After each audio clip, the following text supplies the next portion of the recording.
Beleza? Acho que agora tá certo.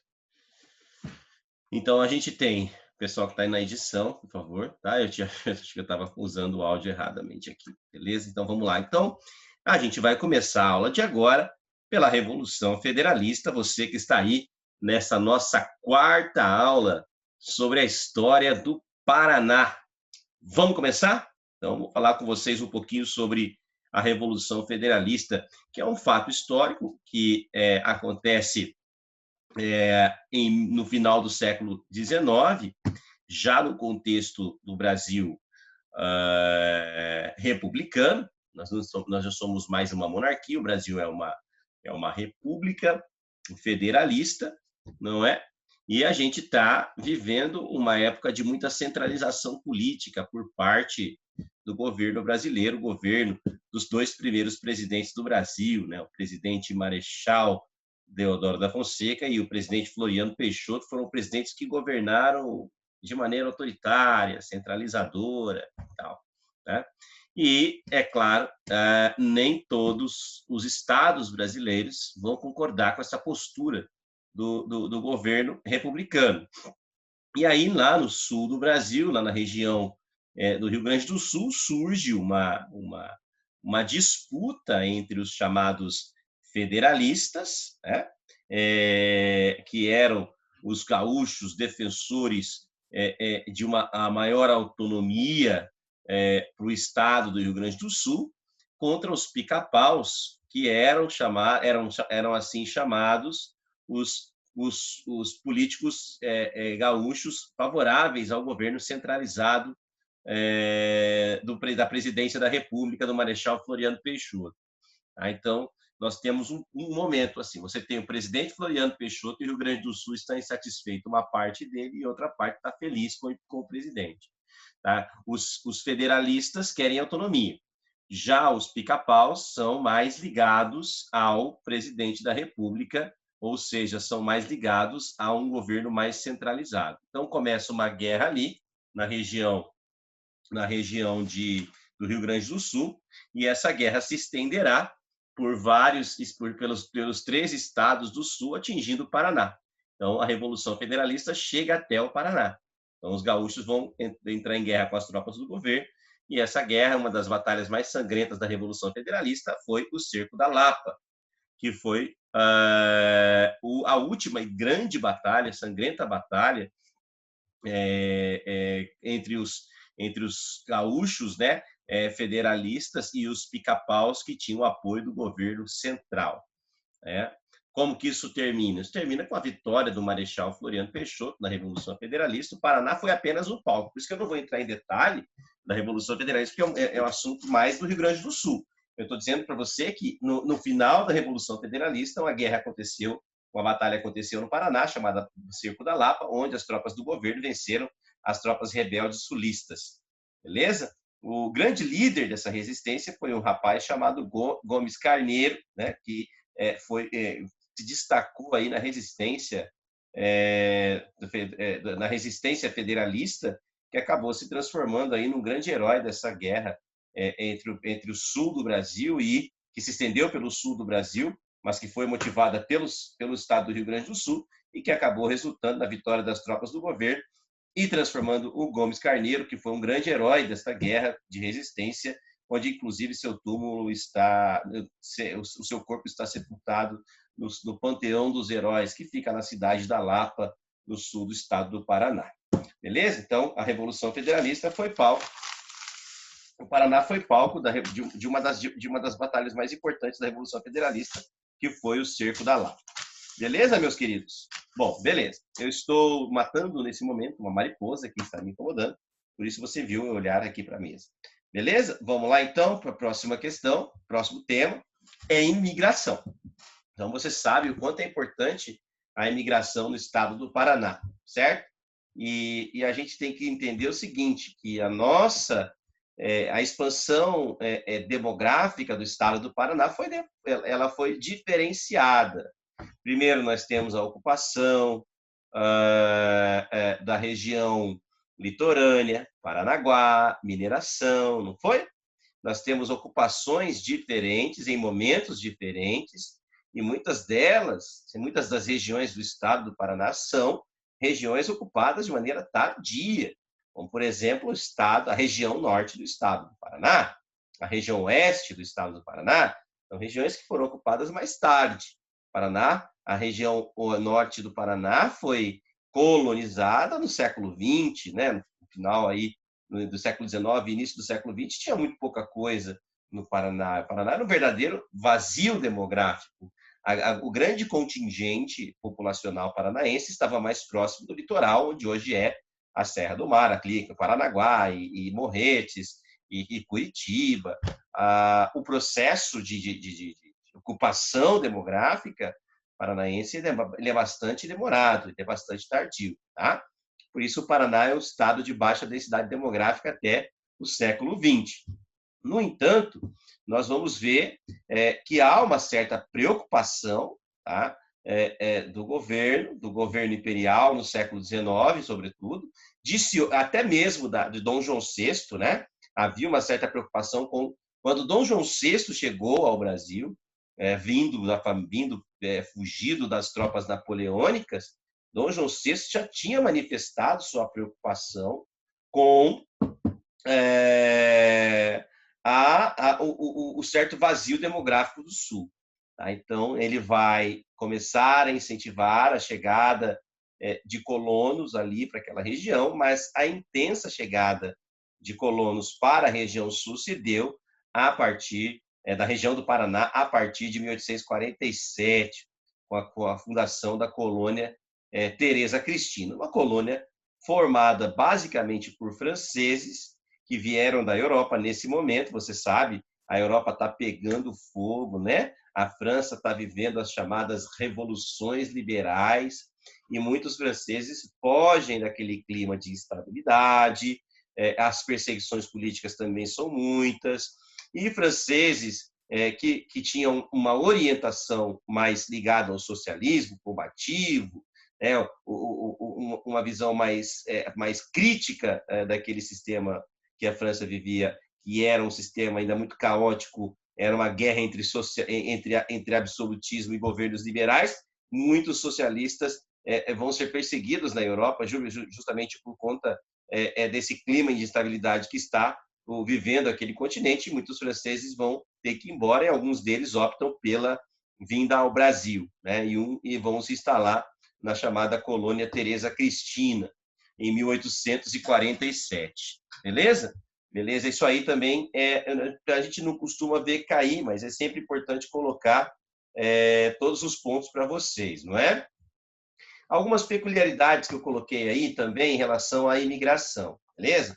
Por exemplo, poucos núcleos de imigração compactos. Nós não temos, né? No Paraná não existe uma imigração, como que eu posso dizer para vocês? Uma imigração constante e organizada, como foi, por exemplo, a imigração de São Paulo com a chegada de italianos, né? No sul do Brasil havia espaços para serem colonizados, terras para serem cultivadas, que não tinha tanta disponibilidade, por exemplo, em São Paulo. Os imigrantes que vêm em São Paulo, eles vêm por quê? Eles vêm porque eles são trazidos para São Paulo, né? Os imigrantes são trazidos, são financiados, essas viagens são custeadas. Agora, para o Paraná, as pessoas eles virão e haverá uma certa disponibilidade de terras. Então, você tem o quê? Você tem uma pulverização de imigrantes pelo estado do Paraná. Né? Não é diferente, como eu disse, diferentemente de São Paulo, que você tem o quê? Um núcleo compacto ali, que chega na região oeste de São Paulo e por ali fica e depois se espalha. No Paraná, não. Você tem, né? Você tem núcleos variados que vão se instalando aqui à medida em que os nossos colonos vão chegando, tá? Uma coisa importante também é que se traz para o Paraná a chamada cultura do trabalho assalariado. Os imigrantes, eles não conhecem, na verdade, eles desconhecem a escravidão, porque na Europa, na terra em que eles vivem, a escravidão já não é mais uma realidade. tá? Então, eles trazem para o Paraná a cultura do trabalho assalariado. Rafa, não tinha escravos no Paraná? É claro que tinha escravos africanos, sim, mas em menor quantidade quando comparado, por exemplo, a outros estados brasileiros, outras regiões brasileiras. Beleza? No Paraná você tem uma redução, um número de escravos africanos bem menor. Beleza? Outra coisa importante é a imigração. Houve uma grande decepção em relação à imigração, tá? Não esqueça isso também, isso é muito importante. Houve uma decepção, por quê, Rafa?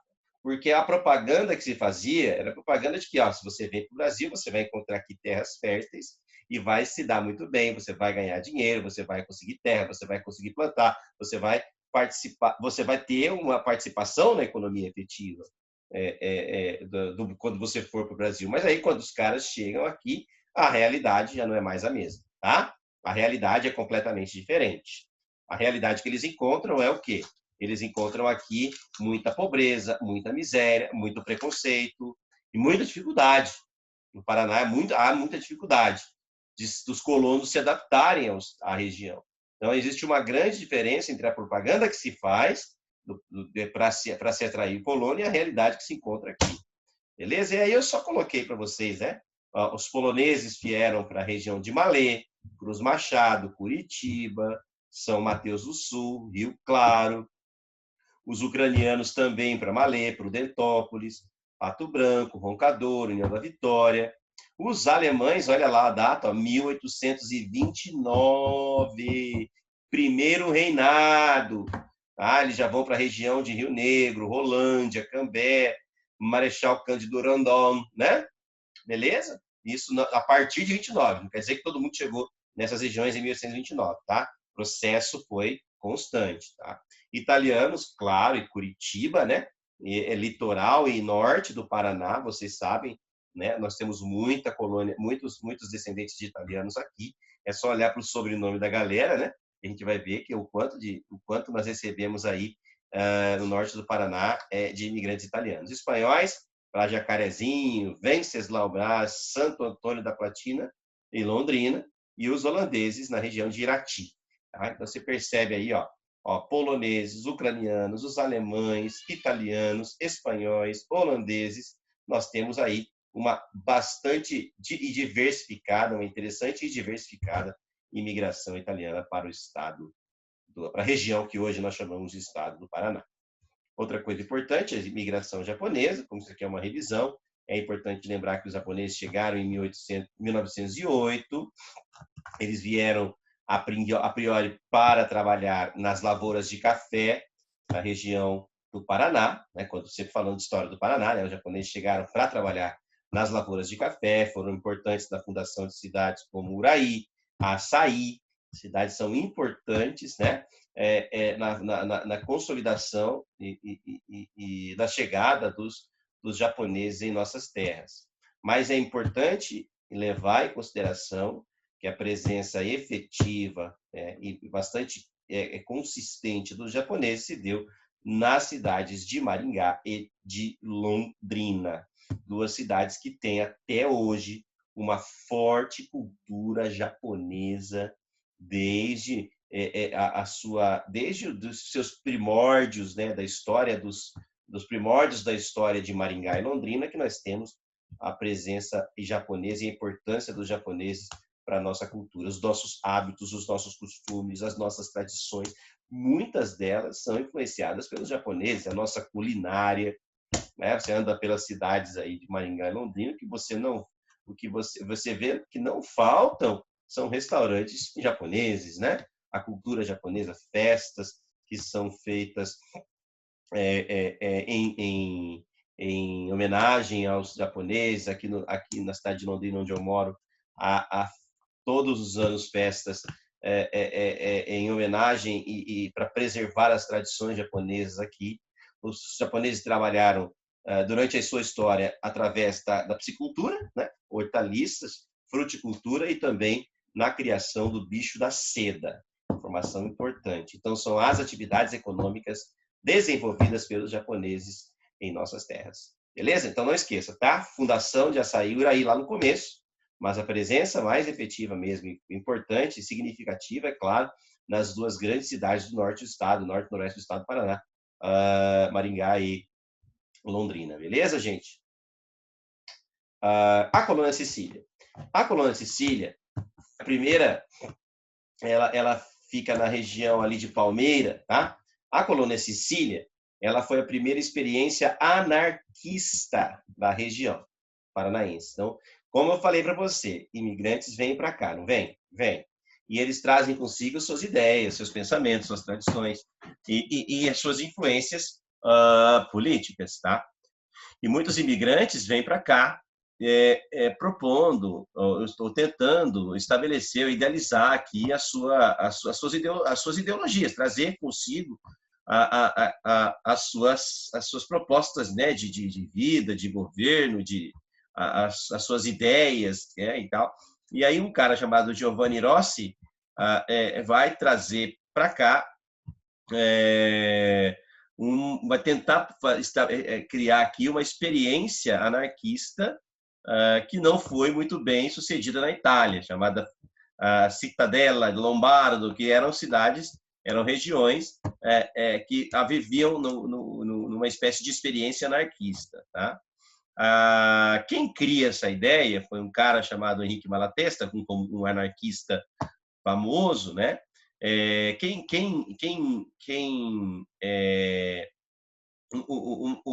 O Malatesta, na verdade, ele era um anarquista que tinha um propósito mais revolucionário, enquanto Giovanni Rossi idealizava uma experiência anarquista numa colônia que não tinha esse propósito expansivo, né? A ideia de expandir o propósito anarquista pelo Brasil ou por outras regiões. Eles queriam viver ali com base numa coletivização da produção, numa espécie de comunidade onde todos colaborariam e tal. E essa experiência foi feita na cidade de Palmeira, tá? Beleza? No começo, por conta dessa experiência, elas chegaram a receber subsídios por parte do governo. A colônia Sicília chegou a contar com 150 pessoas, e cabe ressaltar que nem todas essas pessoas eram anarquistas, porque o anarquismo é uma ideologia, as pessoas estudam, leem e conhecem alguns anarquistas famosos, como Proudhon, Bakunin, nem todos eram conhecedores dessas ideias, beleza? Por isso, dessas 150 pessoas, nem todas elas eram de fato anarquistas, beleza? Mas o que aconteceu? Durante a chamada Revolução Federalista que nós falamos no começo da aula, a colônia Sicília acabou entrando em decadência, tá? Os subsídios por conta da guerra foram cessando, né? E aos poucos aquela colônia foi sofrendo com a fome e a miséria até acabar definitivamente ali no final do século XIX, praticamente arruinada por conta da própria Revolução Federalista de 1893. Beleza? É isso, gente. E aí, na próxima aula, daqui a pouco eu volto para a gente falar para a nossa quinta aula sobre a questão da escravidão, dos quilombos e um pouco mais sobre a história do nosso Paraná. Mas fica aí que eu já volto, beleza? É nóis, tamo junto.